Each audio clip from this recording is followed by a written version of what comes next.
好是龟爷。那之前有一个龟友呢，他推荐我用这个美甲用的那个魔镜粉，那搭配 AV 的底漆，能够达到这个电镀的效果，效果还蛮好的。那我就想到说，当年其实有出了一款这个电镀粉，那我一直没有试过，那今天就来试看看。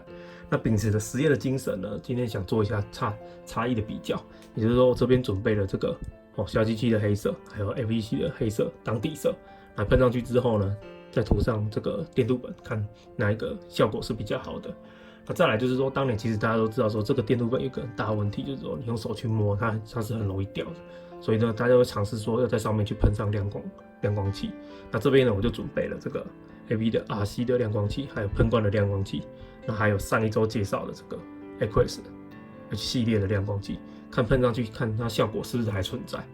那最后呢，我们会用这个 AV 的糖果色，还有 H 系列的透明色喷上去，也来看看在这种效果下，喷上的糖果色或透明色效果到底好不好。那我们就开始吧 ，Go！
好了，那我们喷涂完了，左边是用 AV 的底漆，那右边呢是用俊士的亮光黑这样子。那我在操作的过程中比较大的差异就是，因为 AV 的底漆是差不多在1个小时之后我就开始涂上电镀粉了。然后因为 AV 的漆它比较大的特性就是说它比较慢干，而且呢它上面会有一点稍微黏黏的，所以我就在沾上这个电镀粉的时候，其实它比较容易粘在上面。那确实在磨的过程中也不会有影响。那出来效果感觉呢是这个比油性来得好因为油性它可能表面也很光滑，但是它不容易沾上这个电镀粉，所以呢，它在磨的过程中可能要多试几次，然后来把它喷上去。那其实效果也还不错。那我们稍微做一下比较。那其实我觉得啦，我觉得是这个 AV 的漆比较亮一点。现场看感觉是这样，因为它这边还带有一点点黑黑的感觉。AV 漆的部分几乎已经就是亮到不行了，大概是这样。那同样的，你用手去摸的话呢，其实还是会的，就是还是会有一点掉粉。那可能是它上面有写新配方，我不知道新配方是效果比较好，就是其实摸它其实也不太容易掉，但是还是多少会有一点点，就是你会觉得那个粉被磨掉的感觉。那同样的这个用油性漆的部分，其实也是会的因为这种电镀粉大概都是有这种特性。那其实你一直摸它都还是会有可能掉，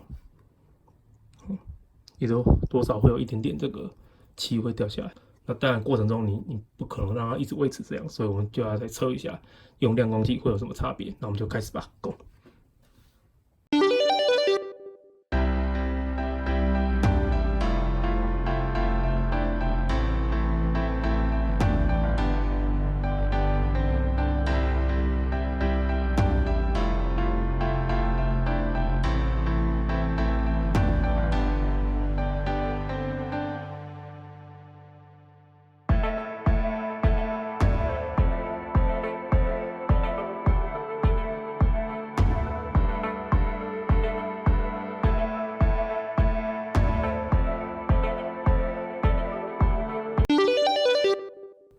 好了，那这边呢就是喷上这个 AV 相关系列的亮光剂当然还有 Aqueous H 系列那另外左边的这边就是用油性漆当为底漆，那另外它也喷上了亮光漆这样子。那稍微讲一下，就是它的差别在于，就是说，我觉得在喷上亮光漆之后，其实还是有差的。我们来比较这个跟这个就知道了。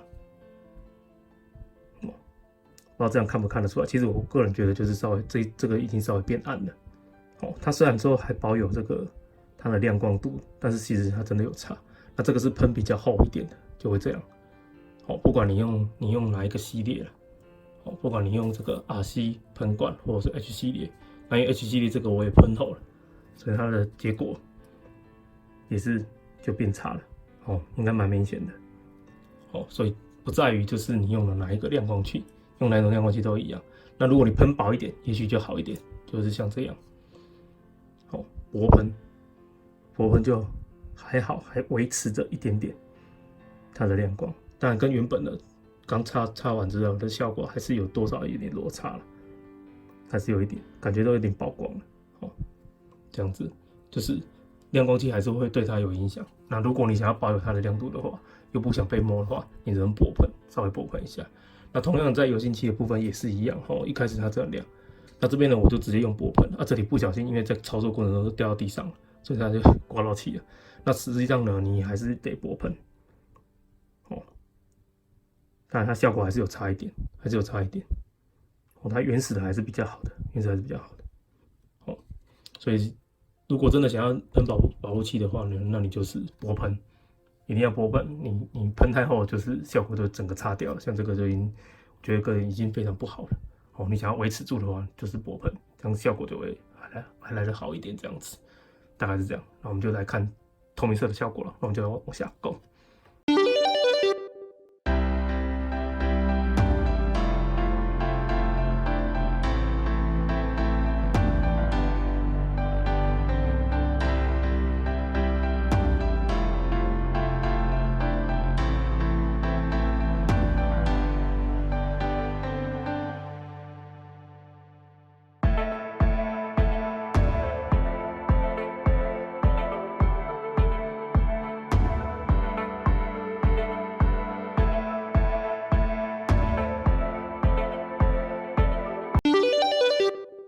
好了，那我们喷完糖果色跟透明色，那当然 AV7我多喷了一个黄色。那来看一下效果。其实我个人觉得，跟之前的差不多了。跟之前差不多啊。这一支因为我觉得我喷太厚了，所以它有点太过于饱和了。那其实我觉得，跟之前的你用那个亮光银当底色的话，其实就差不多了。没有因为这样的特别的好，感觉是这样。因为我猜测就是因为像它这种电镀粉的效果，你喷上这个透明色之后，其实它一开始就先暗沉了，所以你想要再凸显更出来上一层的颜色，其实应该是有点困难的。所以呢，其实不用这么高纲，你还是用原本的看底色用银色或金色来达到你要的效果，这样就可以了，不用这么麻烦。大概是这样。那今天呢，这个就是我们电镀粉的测试啊。如果喜欢我的频道的话，记得帮我按赞、跟订阅、跟分享哦。那我们就下次再见了，拜拜。